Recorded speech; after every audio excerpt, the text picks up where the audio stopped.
Hi, my name's Niamh and this is the first ever InTution YouTube video, so brace yourself, this is the first one. I'm a film and television writer for InTution. I've been doing so for about 2 years now and I absolutely love it.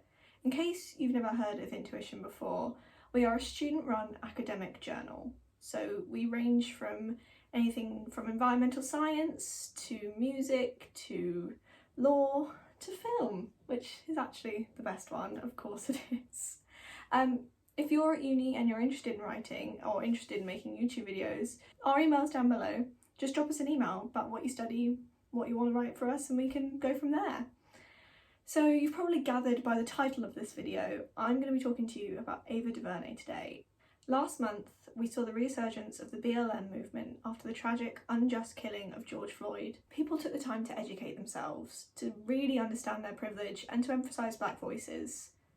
The movement shouldn't stop now that the hashtags are quieter and the black boxes are lower down on your Instagram feed. It's important for all of us to continually educate ourselves and always talk about this issue. So that's what I did.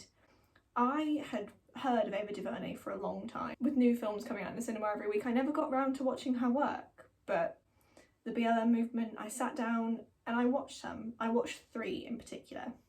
13th, When They See Us, and Selma. And I was blown away. They are fantastic. But in this video, I'm going to break them down, discuss each separate work for you, and talk about the themes that she plays on. So, to start with, let's talk about Selma. This 2014 Best Picture nominee depicts Martin Luther King fighting for equality within the American voting system in 1965. In 1965, voting in America was not fully equal. The criteria for black people to vote was made stricter, resulting in them losing the right to vote for the government that led them. What I loved about Selma is that it doesn't show its characters as perfect human beings. As I'm sure everyone's aware, no one is perfect, not even Martin Luther King. The film shows him struggling with his relationships, with his wife, with his friends, struggling with the pressure of leading a movement.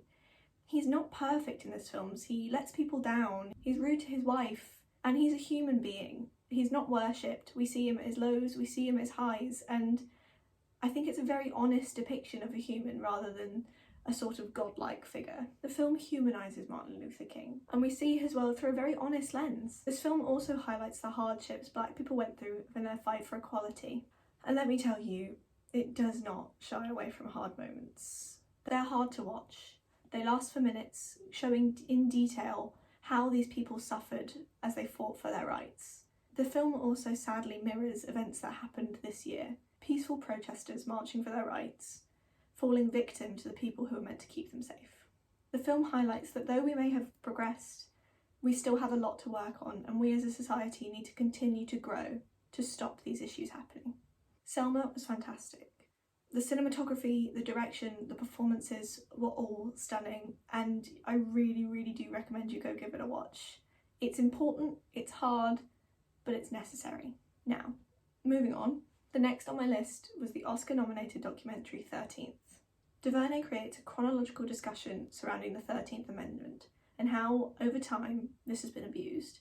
As a lot of my English viewers may not be aware, the 13th Amendment states that slavery is illegal unless it is used as a criminal punishment. The film details how this law has been morphed and interpreted to falsely criminalise black people. In particular, the film discusses the war on drugs that was big in the 70s and 80s.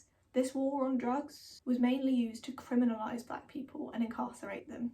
The film is brutal in its telling of the exploitation of the American criminal justice system. It presents information in a powerful yet concise manner. It's an enticing watch and becomes a sort of thriller as you begin to understand and become more and more horrified at the events that happened.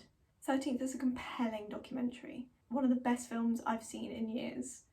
Definitely give it a watch. Lastly, let's talk about When They See Us. This Netflix original series tells the story of the Central Park Five, and again looks in depth at the American criminal justice system and how it treats people of colour. In case you've never heard of the Central Park Five, they're a group of teenage boys who were bullied into confessing a crime they did not commit. They were victims of systematic racism that has affected them for the rest of their lives. Each episode is a look into the criminal justice system, questioning, trial, rehabilitation and incarceration, and each goes into depth about how this can affect someone.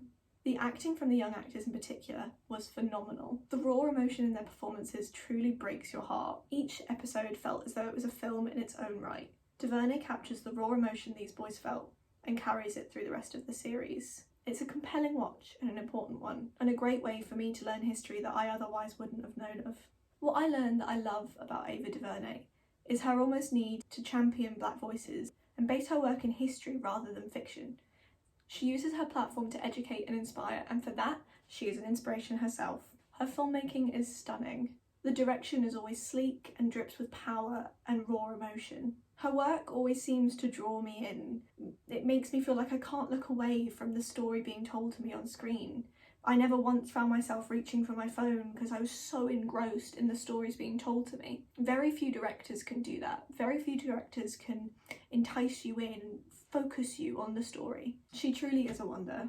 These 3 pieces are an important thing to watch, especially in these times where we need to educate ourselves. They've opened my eyes to a world of prejudice I otherwise wouldn't have known about. Her work seems to prove the importance of the arts and how we should always use the arts to educate ourselves and to help us understand the world we live in. Please go watch these 3 pieces and educate yourself, and leave a comment down below what you think of them. Hopefully you thought they were as brilliant as I thought they were. I look forward to chatting with you about what you thought of them down below, and I hope I see you soon.